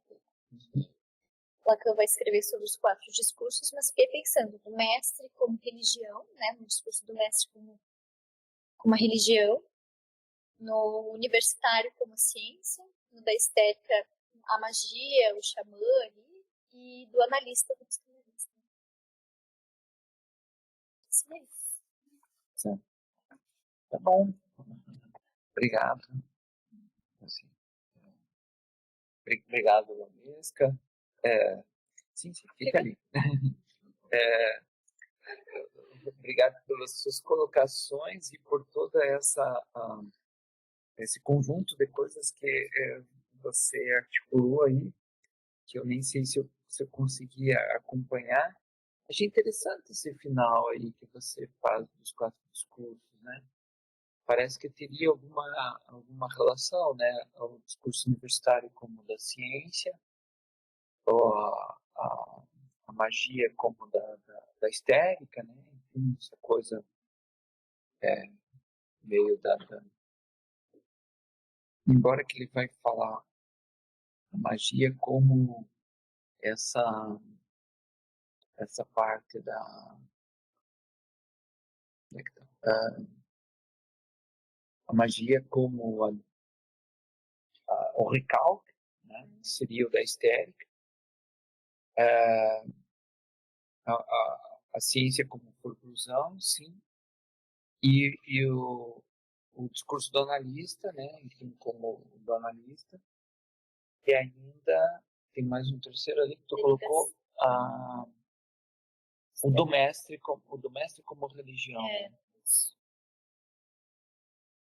Não, interessante, dá pra gente pensar em alguma articulação. Eu nunca vi essa correlação, eu tinha visto mais isso aqui que ele fala com o seminário certo, que ele diz algo parecido em relação à ciência, religião e arte, né? Nessa passagem do seminário certo. Bom, nesses aspectos que tu disse da fenda, né? A fenda ele está se tornando como essa espalda, né? Eu entendo que é o código, né? Esse sujeito barrado, né? Então esse sujeito barrado, ele é barrado pela sua própria castração, né? E parece que o objeto A seria assim essa ausência de objeto capaz ou seja, o objeto A como um objeto ausente que produz desejo, né? Não necessariamente, digamos, né, se existisse a possibilidade de um objeto que viesse, né, suturasse a fenda, então daí a fenda não existiria, mas não há esse objeto, né? O sujeito fica aí fendido, né? Entre saber e verdade, por exemplo. Muitas coisas, né? A divisão do sujeito é a divisão entre o consciente e o inconsciente, entre o dizer e o dito, né? Entre saber e verdade, né? Então, quer dizer, o sujeito está situado nessa fenda, né? Desculpa te interromper, Sim. não sei se é assim mesmo. Só para poder acompanhar isso, então, se houvesse essa possibilidade de estruturar, seria pelo objeto A. Seria a ideia assim de que haveria um objeto que poderia fazer.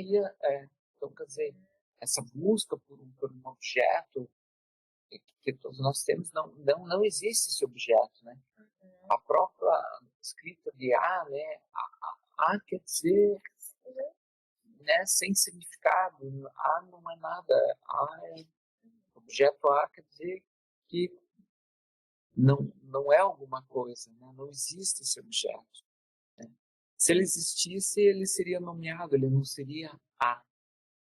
Né? O próprio A quer dizer a impossibilidade de nomeá-lo. Né? É um alfa ali. Né? Então, nessa questão da fenda, está o sujeito dividido. E acho que toda articulação que você faz do Deus como causa de si mesmo é pensar que o Deus não seria fendido, né?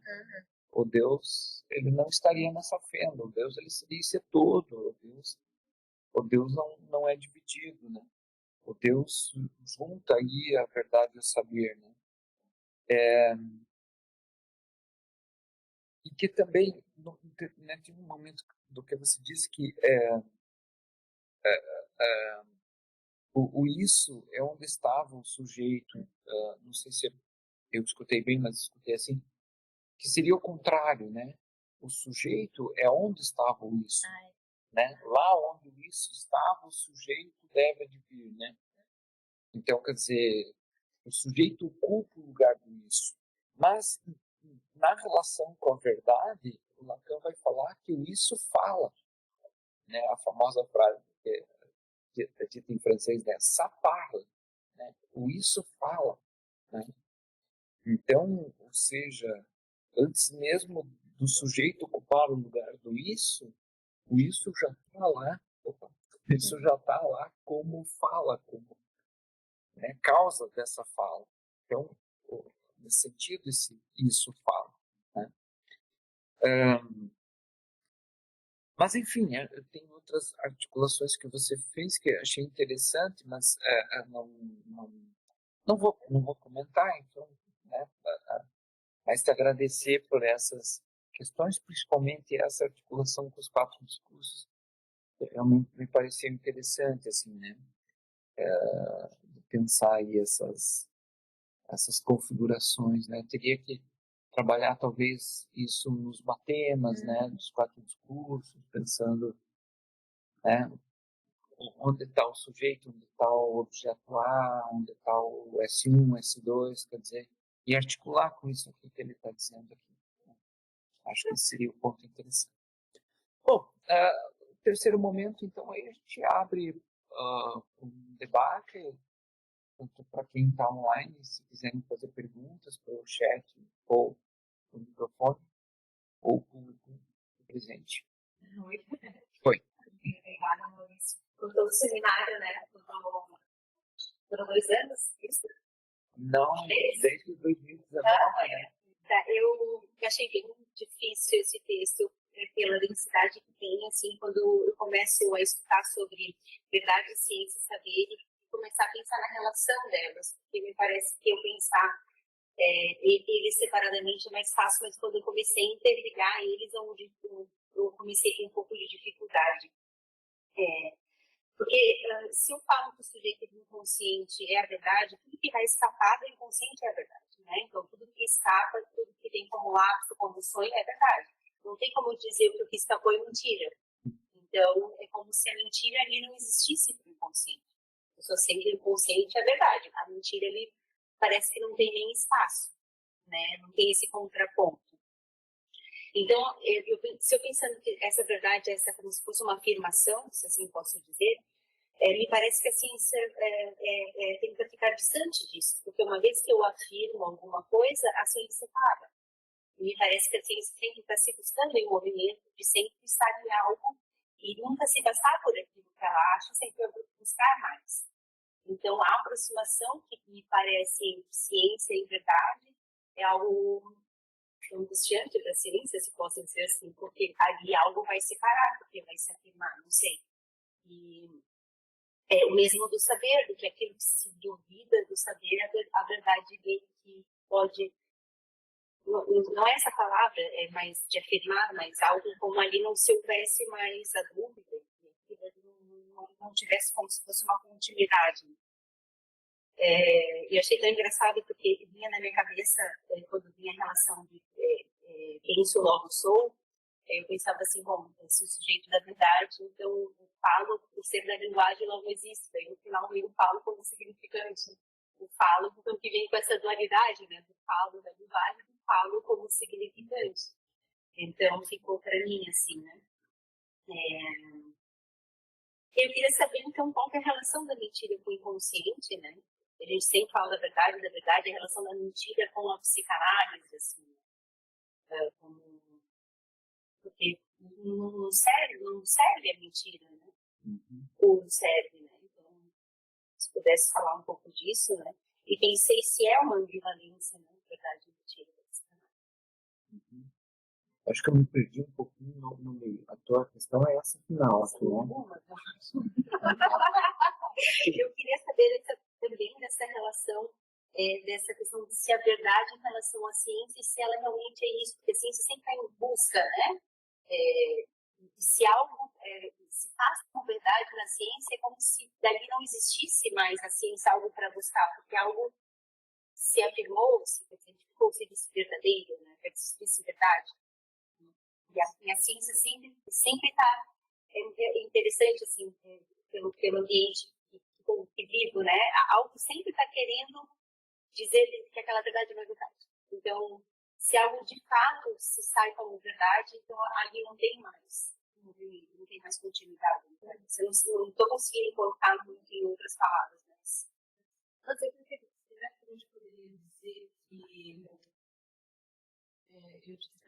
Será que a gente poderia dizer que a fenda é o que vai distinguir, né? Porque me parece que na ciência tem ausência da fenda.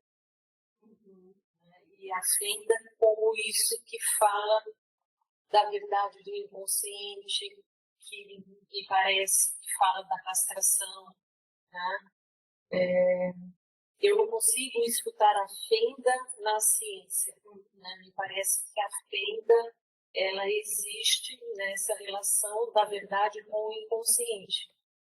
E pensando na questão da mentira, a mentira é a verdade. Né? Quando a gente escuta um sujeito falando de algo mentiroso que ele disse, essa é a verdade. Né? Me parece que não tem essa contradição quando escutamos, né? De um sujeito não tem essa ambivalência. O que escutamos é a verdade sempre, me parece. Né?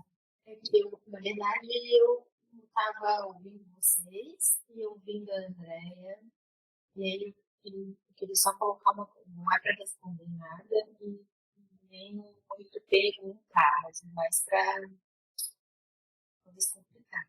Inclusive, eu estava pensando na lenda da verdade, que a mentira chega para a verdade, conta lá um trololó e sei lá o que ela faz, que ela consegue que a verdade entre nua num poço e ela pega as roupas da verdade e sai pelo mundo. E aí eu fiquei pensando nisso, assim, né, tentando pensar nessa lenda, se fala a verdade,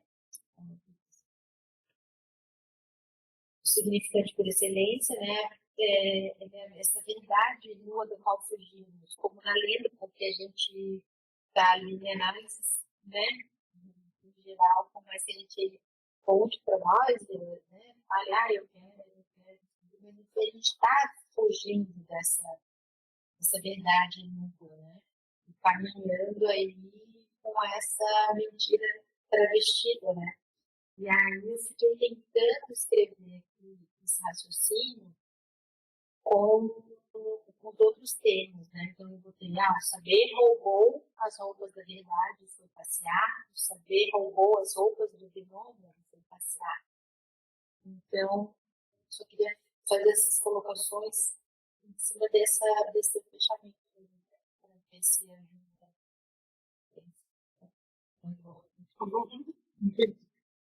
Bom, agradeço, né, pelas as questões. Em primeiro lugar, ali, Andréia, essa questão de que, né, a ciência busca, né, a verdade, né, e sempre em busca da verdade. Eu diria assim, essa ciência que forclui, que ao mesmo tempo que busca, forclui uma verdade, a nossa verdade, sim, uma verdade do inconsciente, fica aí forcluída, porque ela não se depara, ela não suporta muito essa questão da falta. O que a gente escuta da ciência às vezes assim, ainda não é possível descobrir a cura do câncer, mas no futuro não muito distante, as pesquisas estão avançadas, os projetos já não sei do que lá, e tal, e teremos uma perspectiva, ou seja, quase como uma palavra confortante. Nós não temos ainda toda a verdade, mas em breve teremos. A neurociência vai explicar tudo uma coisa. A inteligência artificial vai resolver os teus problemas. Profissões simples vão desaparecer. A inteligência artificial vai fazer muitas coisas para você, não se preocupe. Né? Se você não sabe escrever, o chat GPT lá vai escrever para ti e os teus problemas acabaram. Então, tem uma coisa assim de não suportar essa falta, que eu acho que é um pouco diferente da ciência antiga, que os caras viam uma estrela se mover e ficavam, meu Deus, que é isso? Né? Ou tava dia, anoiteceu, escureceu, cara, tá um breu, não consigo enxergar um palmo na minha frente. Aquilo era enigmático, aquilo tinha uma falta ali, um ponto de interrogação, como que isso ocorre? Como que tem o sol, a noite, as estrelas, a gravidade, como é que isso aqui cai? Ou seja, tinha, né, nesse sentido, toda uma pergunta sobre uma falta ali. E hoje em dia não, parece que a pergunta não é sobre a falta, As pesquisas, eu acompanho às vezes na universidade, faço parte lá de uma comissão de pesquisa, as pesquisas já têm resposta para aquilo que eles vão pesquisar, sabe? A gente perdeu essa coisa assim de vamos realmente pesquisar a gente, em termos da sociedade, assim.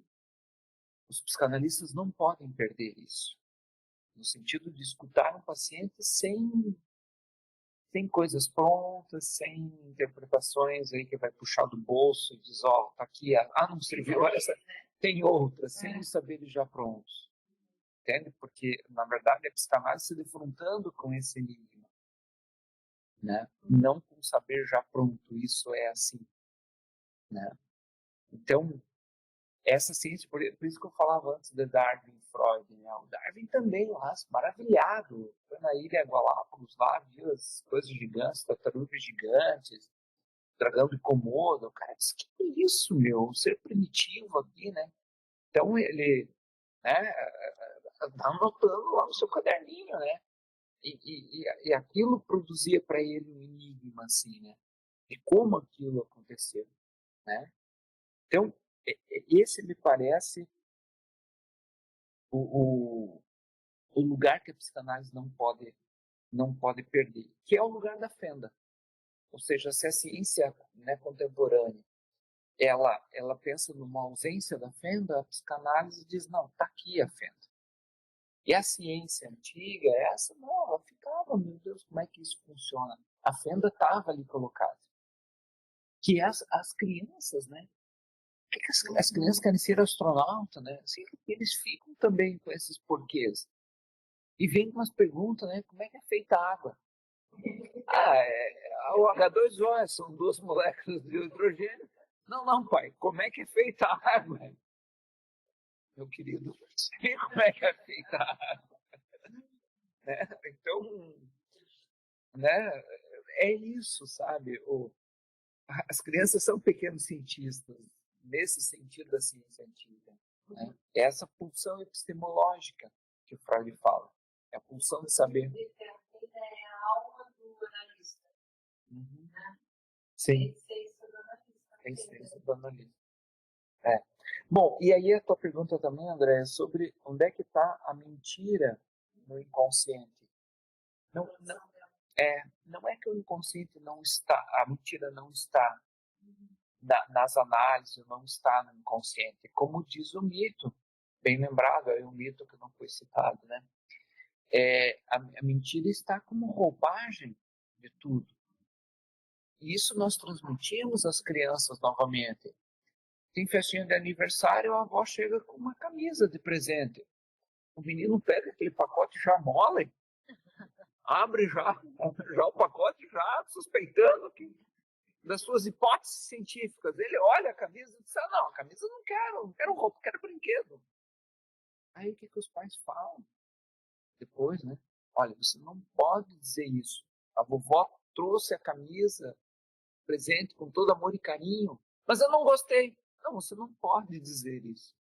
Tem que mentir, tem que dizer que gostou, vai lá e agradece ela. Ou seja, a gente ensina a mentir. A gente ensina a colocar a roupa da mentira. Ou seja, as nossas relações são baseadas em mentira. Se a gente for falar a verdade, acaba as relações, né? Ou seja, a gente tem que manter essa mentira. Ai, que bom, gostei desse presente. Obrigado, né? Entende?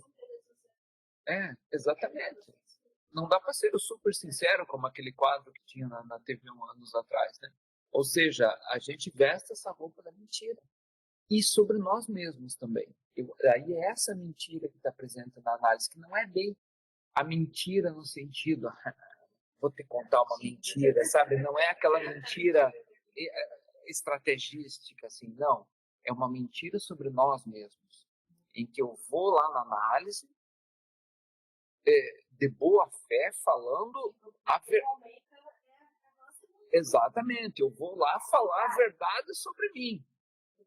Mas a verdade sobre mim, eu não estou tendo. Aquilo que eu estou falando é um auto-engano, é um engano sobre mim mesmo. Então, é mentira nesse sentido, não uma mentira estrategística, assim, aquela, vou mentir aqui.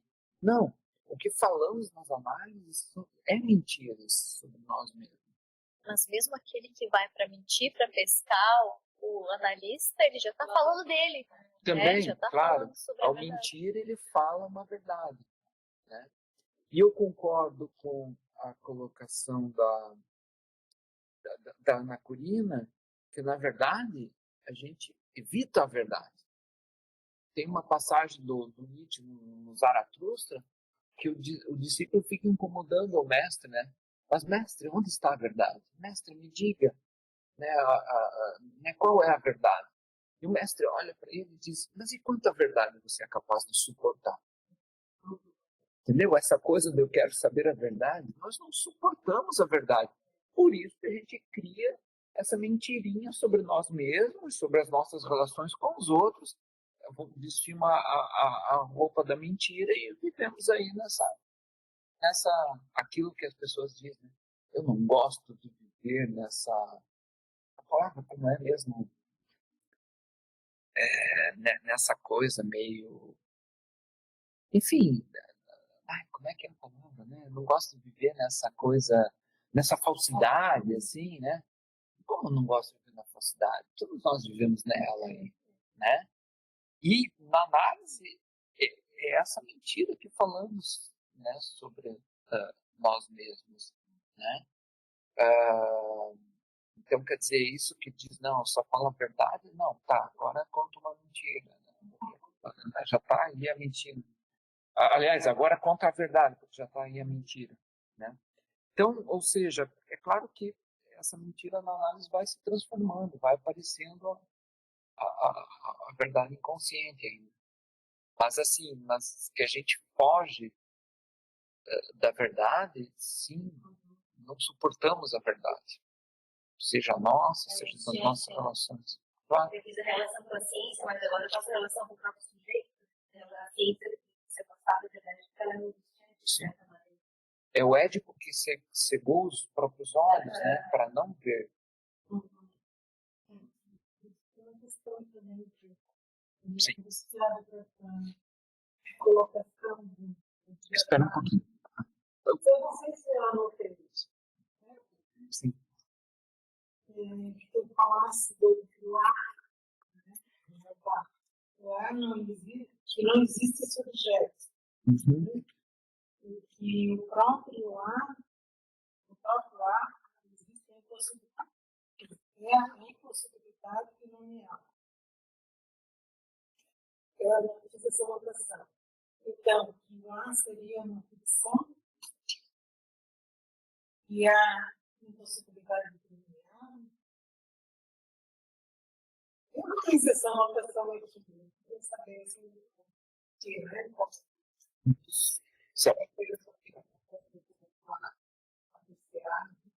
Sim. Veja, dizer o objeto A como impossível de nomeá-lo quer dizer assim, o porquê que ele é A? Né? Por que ele é A? Porque o A é o inominável. Essa letra A não significa nada. Tu vai procurar no dicionário o que é o A, está lá dito, a primeira letra do alfabeto. Quer dizer, o A não é nada, o A é um lugar vazio. Então, Lacan chama de objeto A justamente para dizer de como não há nenhum objeto nomeável que vai ocupar esse lugar. Não é o mesmo de dizer que ele é uma ficção. Né? Tanto é que eu não disse isso, porque a ficção é nomeável. A ficção é metaforizável, a ficção ela é feita de significantes. O objeto A é a ausência disso, não é ficção. O objeto A seria inominável no sentido de não ser possível nominar. E é por isso que o analista... Ele é um real nesse sentido. Né? E é por isso que o analista faz semblante a esse objeto A. Sim. Justamente para deixar esse lugar vazio. Exatamente. Seria impossível ele também encarnar de todo esse objeto A. O analista só pode fazer esse semblante do objeto A. Esse real seria impossível para o analista. Né? Assim como é impossível para qualquer outro objeto. Então, ele fica um objeto inacessível, né? Nesse sentido. Mas imagina que angustiante que é para quem não tem esse conhecimento, né? Nós estamos aqui tentando entender o que é isso, tentamos entender o que é isso na análise, mas, por exemplo, a ciência parece que não consegue admitir. Sim. Não, e é um estrago, por exemplo, se tu for ver na medicina, né? Assim, as coisas que os médicos dizem, como se... Eu, às vezes, né, conversando com a minha esposa, ela comenta algumas coisas do trabalho dela como enfermeira, da relação com os médicos, tá? Eu digo, meu Deus, como no mínimo, assim, de uma relação do que é transferência, né? De coisas que você não deve falar, né? Faria uma grande diferença na intervenção do médico, porque ele não intervém só com medicamentos e prescrições, ele intervém com palavras, né? Ele diz coisa para os pacientes, né? Então, Ele é um suposto saber, né? mas se bota suposto nisso, né? A pessoa vai ouvir uma coisa estabilizante e fala, não. Eu vou me sentar agora. Sim. Já morre. Exatamente. Já morre. Exatamente. E visando o suposto saber, mas na verdade às vezes até eles próprios se colocam como saber, né? Então, Não, ele encarna o saber. Eles encarnam. E quando eles não sabem, ele faz a mesma atuação da cura do câncer. Eu não tenho a sua cura, mas eu tenho isso. Então, ele tem o saber de todo o momento. Eu nunca vi um médico dizer só sou de cigarro. Mas aí também não é mais médico. É. Até porque é necessário que faça. Ele tirar esse saber dele, não vai fazer bem para o momento que aquilo sabe. Para a relação. Tentar saber mesmo não saber. Porque esse ponto saber é uma simplicidade diferente que algumas psicologias agora oferecem.